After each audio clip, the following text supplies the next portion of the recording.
It was supposed to be simple, a signature, a quiet transfer, a country home returned like a crown jewel slipping back into familiar hands. But then 2 minutes ago everything changed. Princess Anne steps in, not with drama, but with authority so sharp it rewrites the room's rules. And suddenly, Charles isn't granting anything. He's hesitating. Because Anne isn't blocking a house, she's blocking what the house represents. Before we go deeper into what this really means for the royal family, make sure to subscribe so you don't miss a single update. In the royal world, a country home is never just a place with gates and gardens. It's a symbol, a quiet headquarters, a refuge where decisions can be shaped away from public scrutiny, where loyalties can be nurtured, where the past can be curated like a private museum. And this particular home carries weight that cannot be measured in money. It carries legacy. It carries leverage. It carries the kind of invisible power that doesn't announce itself but still decides who belongs, who rises, and who is quietly pushed aside. That's why Charles's intention to give it again isn't a small act of generosity. It's a loaded decision, personal and political at the same time, the kind that rearranges the emotional balance of the entire family without ever needing to say a word. Because when Charles moves to return something like this, it isn't just about comfort for Camilla. It's about validation. It's about permanence. It's about a message written between the lines. You are not temporary. You are not controversial. You are not surviving on goodwill. You are anchored. And in a monarchy where perception is oxygen, being anchored changes everything. It strengthens Camilla behind the scenes in a way that speeches and titles can't always do. It gives her a base that feels inevitable. It turns her position from defended to established. That's why the paperwork is treated like a ceremony, why the advisors speak in careful tones, why the air feels tight even before the crisis arrives. Everyone in that room understands that a signature can be a quiet earthquake. Then Anne enters, and she doesn't need to announce herself. She doesn't need to argue her status. She doesn't bring heat. She brings certainty. Her presence alone shifts the geometry of the moment, because Anne has always represented something the palace can't manufacture: duty without appetite, loyalty without softness, resolve without performance.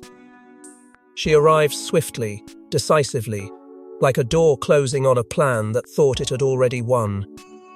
No theatrics, no grand gesture, just a firm interruption that stops the flow of events and forces everyone to look up from the script they assumed would play out cleanly. The tension hits instantly. Staff who were moving confidently a second ago suddenly freeze, hands hovering over folders, eyes flicking toward each other as if they're trying to figure out which version of reality they're supposed to obey. Advisors scramble not outwardly, not clumsily, but with that subtle panic that shows in delayed responses and careful breathing. Because now the moment has become a test of authority. Charles is there, prepared to finalize. Camilla's presence is felt, whether she's in the room or not, like a pressure behind the decision, and Anne has stepped directly into the path of it, refusing to let the transfer become routine. What makes this truly explosive is that Anne's refusal doesn't sound emotional, it sounds informed. She speaks like someone who knows the history that everyone else keeps politely covered.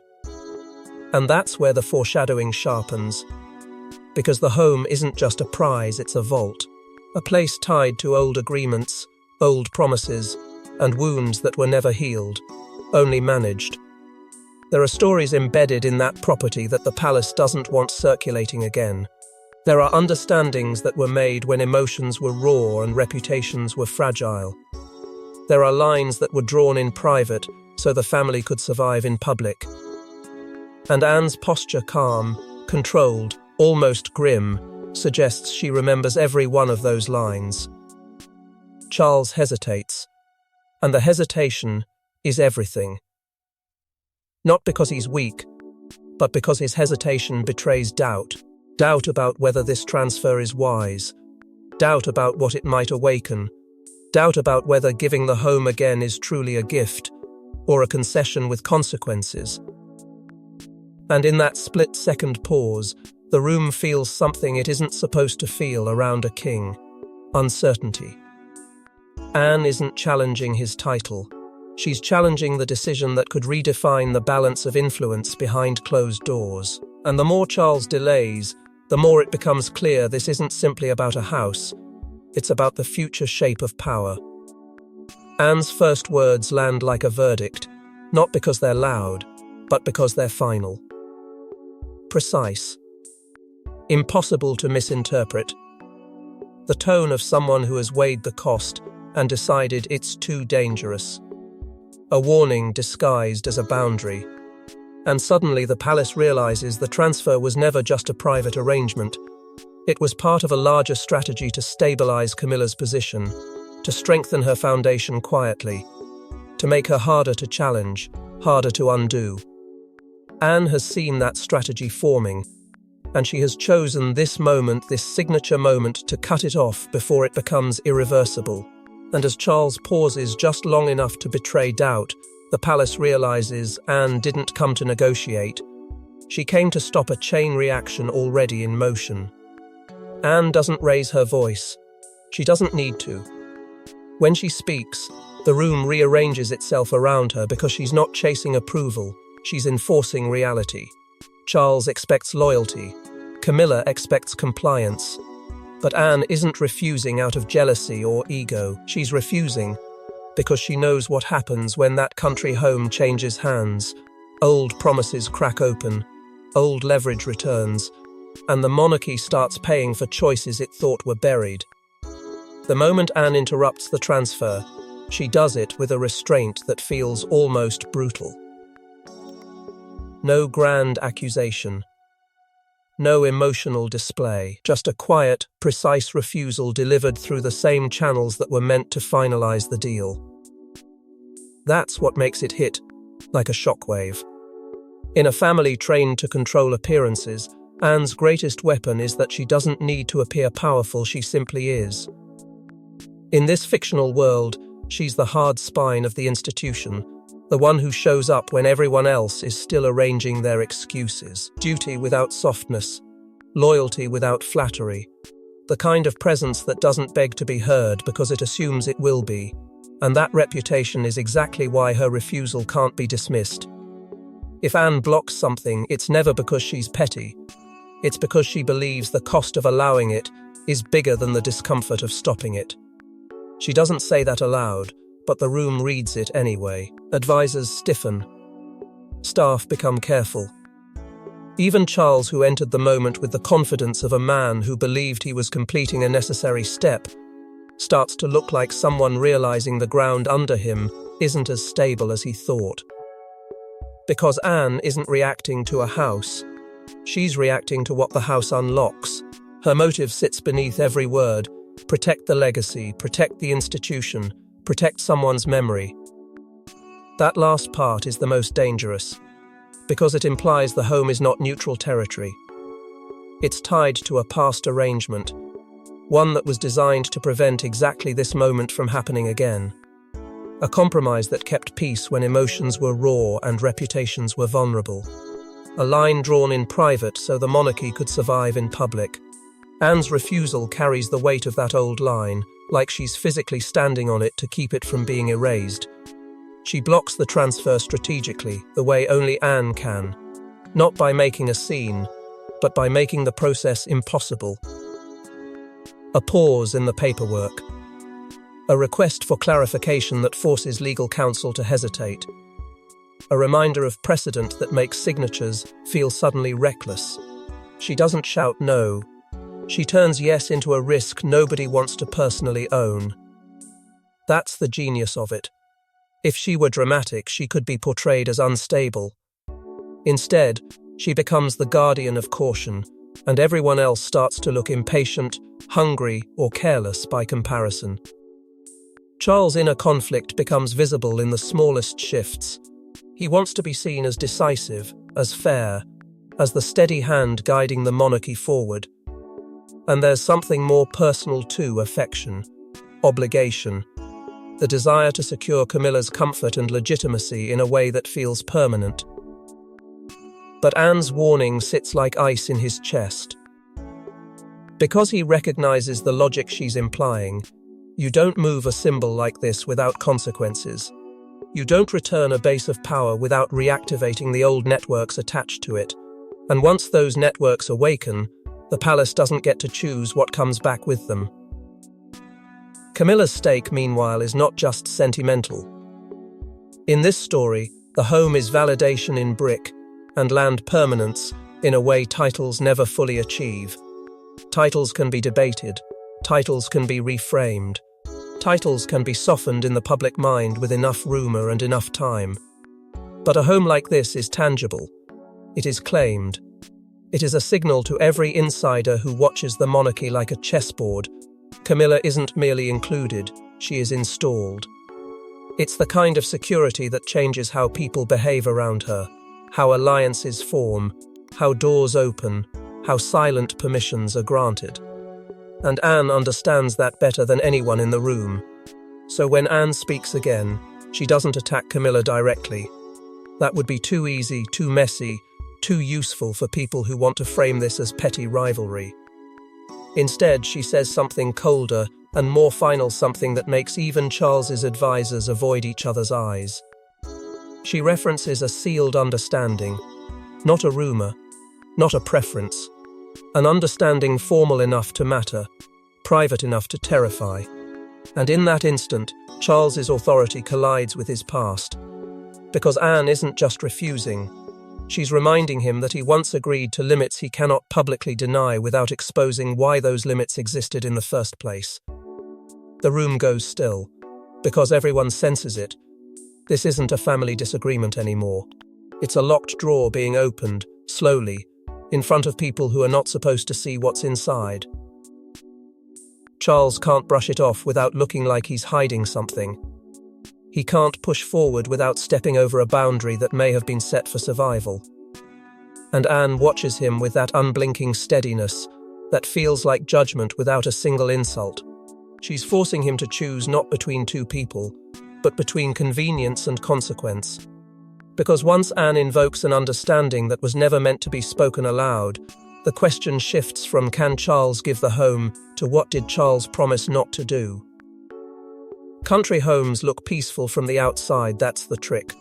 Inside they store decades like dust in the corners, whispered arguments, private humiliations, secrets disguised as tradition.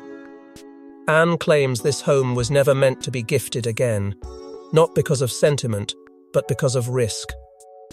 Something about it changes people. Something about it keeps receipts. And the moment Camilla gets it back, those receipts stop being history. They become weapons. The sealed understanding Anne referenced doesn't exist in the public story, which is exactly why it terrifies everyone who hears it. Because the home isn't merely a retreat, it's a vault. A place where memory is kept not in photographs, but in habits, in staff gossip that never truly dies, in private dinners where the wrong sentence once landed like a grenade and was never spoken of again.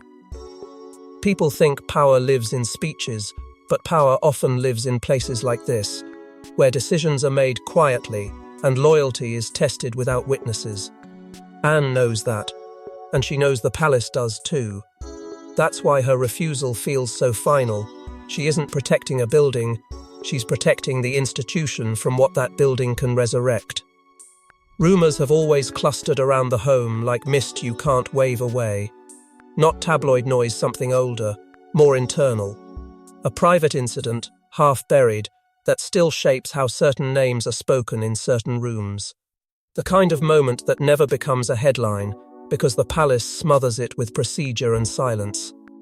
It's why the home's corridors are treated with unusual caution, why certain staff were quietly moved years ago, why a few people still stiffen when its name appears on a schedule. Anne doesn't repeat the rumor in full, she doesn't need to. Her gaze and her restraint say enough. This place holds a story nobody wants revived. And the people who hold that story aren't the royals alone. Old staff loyalties remain embedded there, like fingerprints that never wash off. There are individuals who remember too much, who saw who arrived late at night, who left early, who argued behind closed doors, who demanded things that were never meant to be demanded. In a palace, staff are treated like furniture until suddenly they become witnesses. And Anne understands that returning the home to Camilla doesn't just return a property. It returns access. It returns control over a physical space where witnesses still breathe, and where old alliances could be restored with a single private conversation. There's another detail Anne leans on, one that makes the whole situation feel less like family drama and more like an engineered battlefield, the home's legal structure. It isn't simple, it isn't clean, it's unusually complex, layered with protections and conditions that don't exist by accident. A web of trusts, permissions, historical clauses, legal scaffolding that suggests there were disputes before, negotiations before, risks before. Anne reads that structure like a warning label. It tells her this home was already fought over in quiet ways, and the compromise that resulted wasn't about fairness. It was about peace. About preventing the monarchy from tearing itself apart over symbols that carry too much emotional charge. That compromise is the ghost in every conversation now. A prior royal agreement meant to preserve stability, to keep certain doors closed, to keep certain stories from becoming new weapons. Anne is the custodian of that truth in this fictional world, not because she enjoys power, but because she fears what happens when the palace forgets its own damage. She is duty, yes, but she is also memory. And memory is dangerous when others are trying to rewrite the present. While Anne is guarding the vault, Camilla is playing an entirely different game. She doesn't fight like Anne. She fights like fog, slow, persistent, and everywhere at once. She doesn't deny Anne's objections. She reframes them into something that sounds unreasonable. She doesn't shout. She persuades. And she doesn't ask for the home like a favor, she positions it like a necessity. In her language, it becomes stability, a place to protect the crown's future, a space that ensures continuity. The words are soft, but the demand underneath is hard. Secure me, so I cannot be undone. Camilla subtly turns Anne's resistance into an optics threat. She implies division. She implies unhelpful headlines. She implies that Anne's firmness looks like defiance against the crown itself, even though Anne is doing this to protect it. Advisors split under the pressure. Some fear Anne's defiance because it disrupts the tidy story the palace wants to sell. Others fear Camilla's growing influence because it feels less like partnership and more like consolidation. And Charles, trapped between them, begins to feel what kings rarely admit out loud: he is being steered. Privately, Camilla pushes him with reminders that cut deep: sacrifices made, storms survived, loyalty proven in the hardest years.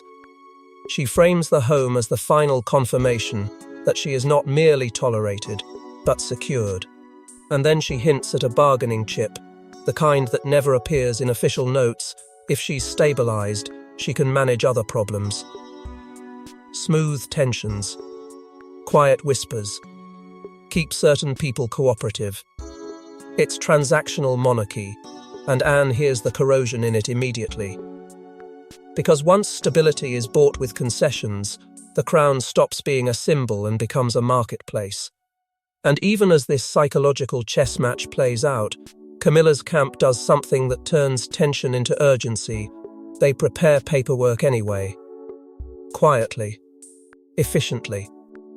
As if the decision has already been made and all that remains is to make it look normal. That's the real threat. Because paperwork is how palaces make controversial acts feel inevitable. It's how they turn a dispute into a process, and a process into a conclusion. Anne senses the machinery moving behind her back, and she knows what it means. The conversation is being replaced by a plan. Because when paperwork starts moving in a palace, it stops being a conversation, it becomes a plan. And Anne realizes she must strike before the plan becomes inevitable. Anne doesn't bluff. She brings evidence. A quiet folder. A private note. A record that was never supposed to leave its hiding place. And when she places it in front of Charles, she doesn't look triumphant, she looks disappointed, like someone watching history repeat itself on purpose. The file isn't about property lines, it's about boundaries, about what the family agreed to protect, and what Charles is about to break. The folder arrives in the most Anne way possible, without flourish, without warning, without permission. It's simply there, set down with the calm confidence of someone who knows the truth has more weight than any title in the room. Charles looks at it like it's a challenge. Camilla's side, whether present physically or hovering through intermediaries, senses danger instantly. Because paper is the palace's favourite weapon, and Anne has just produced the kind of paper that doesn't bend to charm. The first page isn't dramatic. It's worse. It's formal. Dated. Specific. And it suggests something everyone wanted forgotten. A documented agreement tied to the home's usage and ownership terms, conditions, boundaries drawn in ink when the family was already close to fracture. Anne doesn't frame it as revenge, she frames it as restraint. She explains quietly, almost painfully, that this agreement was designed to prevent political fallout, to stop a family rupture from becoming a national spectacle.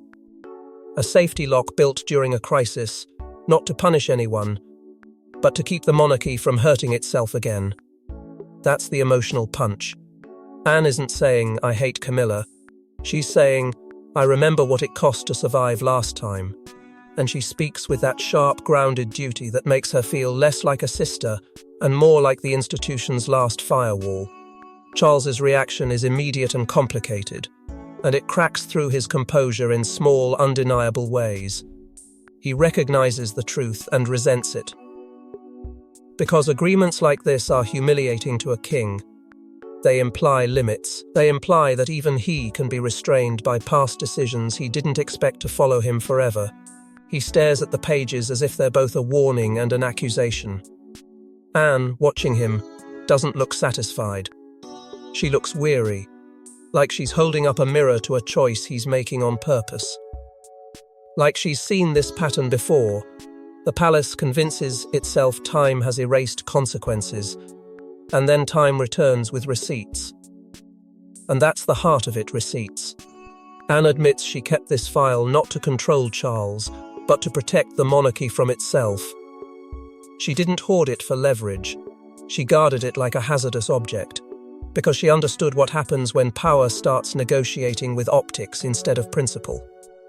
She reminds Charles that certain promises were made out of respect for what came before respect for legacy, for memory, for the fragile peace that allowed the institution to keep standing. She doesn't even have to say the names tied to that memory. The room feels them anyway, like a cold draft through a locked door. The stakes sharpen into something truly dangerous. If this file leaks, it isn't just a property dispute. It becomes a legitimacy crisis. Suddenly it's not who gets the country home, but why was it restricted? Who agreed? What were they preventing? And what else is hidden? The monarchy survives on controlled mystery, but it cannot survive on the wrong kind of mystery. Anne knows it. Charles knows it. And that's why his next question lands like a blade turning in a wound, because it implies betrayal without saying the word. Who else has seen this? The room goes tight. Because that question isn't about curiosity, it's about fear. Fear that Anne isn't the only one holding documents. Fear that someone inside the palace has been waiting for this moment to weaponize the past. Fear that the transfer was never just a plan, it was a provocation designed to force the file into daylight. And once that possibility exists, the entire conflict changes shape. It stops being family tension and becomes internal warfare. Because the monarchy never collapses in public first. It fractures in private. And the fracture starts instantly. One aide stops returning calls. One meeting gets rescheduled forever. One advisor who used to speak freely now chooses every word like it might be replayed later. Anne's refusal divides the palace into camps: those who fear Camilla's anger and those who fear Anne's truth. Staff become collateral. forced to choose sides without ever admitting sides exist. Anne's allies move quietly, blocking steps and slowing paperwork with innocent-sounding delays. Camilla's allies push back with whispers, leaks, and subtle reputation pressure, painting Anne as difficult, bitter, out of step with unity. Charles is cornered so completely it begins to show. Any decision looks like betrayal of someone. If he honors the agreement, he risks Camilla's fury and the perception of weakness. If he ignores it, he risks detonating history and proving Anne right. And while the palace keeps smiling for the cameras, it turns colder inside. Social warmth drains away, trust cracks, and conversations become shorter, safer, emptier. Anne feels isolation closing in, not because she doubts herself, but because she recognizes the oldest palace tactic: make the resistor look like the problem. Then the subtle threat arrives, disguised as governance, a formal review of roles, access, and influence. A reminder that obedience can be enforced administratively, not emotionally. And before Anne can even decide her next move, she receives a warning from someone who sounds terrified to be speaking at all. A narrative is being prepared. Not just to disagree with her, but to discredit her. To make her truth look like spite. To make her boundaries look like rebellion. To make her duty look like disloyalty. Because once a palace starts writing a story about you, the truth becomes secondary, and Anne realizes she must win not just the decision, but the narrative. There's a moment when even kings stop breathing.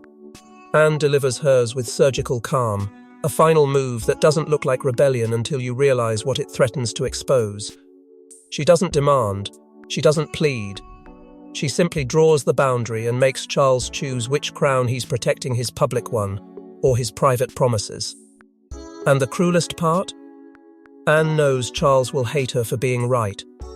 After the file, after the whispers, after the palace begins drafting its story about Anne before she can even finish her sentence, Anne shifts from defense to decision. She doesn't rush. She doesn't rage. She narrows the battlefield until there's only one square left to stand on. Then she delivers her ultimatum privately, in the most dangerous way possible, with options that are all consequences. Stop the transfer, or accept the fallout that will follow like a storm you can't call back.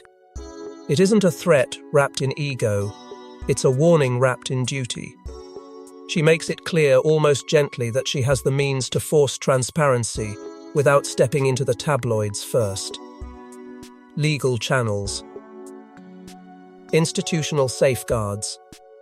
Family mechanisms, the kind of pressure that doesn't look like scandal until it becomes impossible to ignore. The palace reacts the way it always reacts when control is threatened: panic behind politeness. Because discipline relies on disputes staying invisible. The moment the conflict becomes visible, it stops being internal and becomes contagious. Staff alignments shift, loyalties harden, questions multiply. You can feel the machinery trying to pull the curtain tighter even as Anne's ultimatum tugs at the seams. Suddenly meetings are restructured, calls are delayed, and everyone speaks in softer tones as if volume itself might summon consequences. And Charles, standing in the center of it, realizes something brutal. He's king in public, but in private he's trapped by a system that protects image first and people second. That betrayal hits him deeper than he expects. Not because he doesn't understand optics, he lives inside them, but because he's being forced to choose between optics and the private promises that made survival possible in earlier years. Anne reminds him of precedent and principle with one line that lands like iron.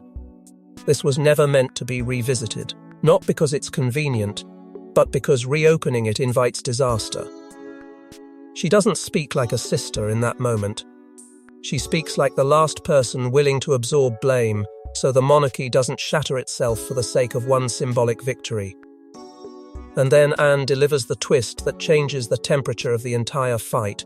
She suggests carefully, without naming names, that the home's return doesn't benefit only Camilla.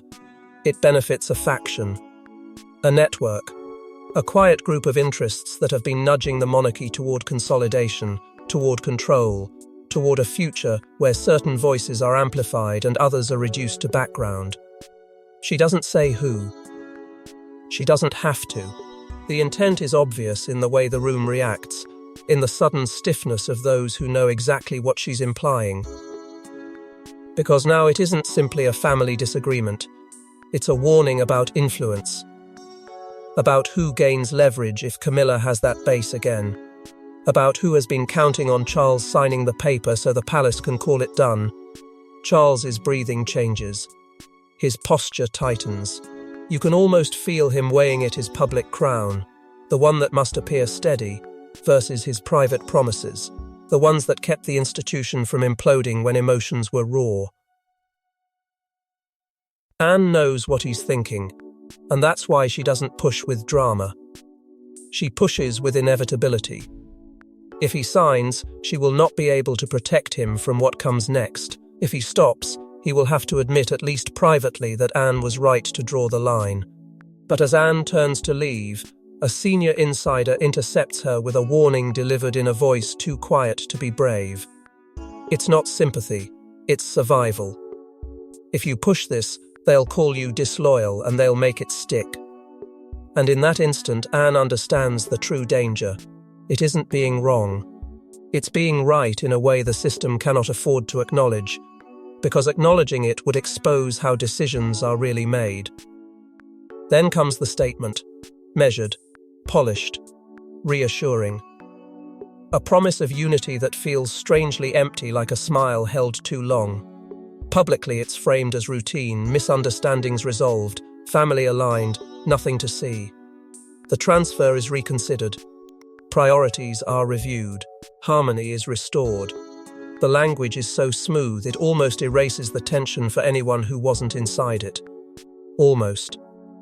Because inside the palace, everyone feels the shift. Anne didn't just stop a transfer. She proved something frightening. The monarchy can be steered or blocked by the one person willing to say no. On paper, Camilla's position remains respected, carefully protected by wording that avoids any hint of defeat, but her camp recalibrates in silence. Strategies become subtler. Patience becomes sharper. Anne's standing appears stable in public, no punishment, no demotion, no scandal acknowledged, yet privately she is watched more closely than ever. Doors don't close the same way around her. Conversations pause when she enters. Staff anxiety lingers like a residue the palace can't scrub away. A culture of caution deepens, and silence becomes the safest currency.